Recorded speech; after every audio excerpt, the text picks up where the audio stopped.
Hello guys, আসসালামু আলাইকুম। আজ দুপুরের রান্নার আয়োজন চলছে। নতুন একটা জিনিস রান্না করতেছি।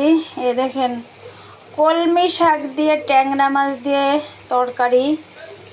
কলমি শাকের তরকারি কে কে খাইছেন বা কখনো কেউ খাইছেন কি না আদৌ জানি না, তবে আমি আমার শাশুড়িরা দেখছি যে কলমি শাক দিয়ে তরকারি রান্না করতে। তাই আজ মনে হলো যে কলমি শাক দিয়ে একটু তরকারি রান্না করি। কালকে বিল থেকে নিয়ে আসছিল এই যে ট্যাংরা মাছ এবং কলমি শাকের একটা তরকারি হচ্ছে। তরকারিটা দেখে তো মনে হচ্ছে ভালোই হচ্ছে। আমি আগেও খেয়েছি, বললাম না আমার শাশুড়ি মা রান্না করতো, আমি আগেও খেয়েছি, তো ভালো লাগছে।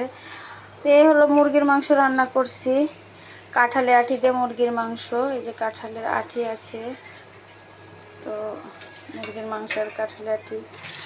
আরও আছে মাছ ভর্তা করব, এখনও করে পারিনি, আয়োজন করতেছি। টাকি মাছ ভর্তা এবং কলমি শাক আর ট্যাংরা মাছের ঝোল আর মুরগির মাংস আজকের আয়োজন। সবাইকে আল্লাহ হাফেজ।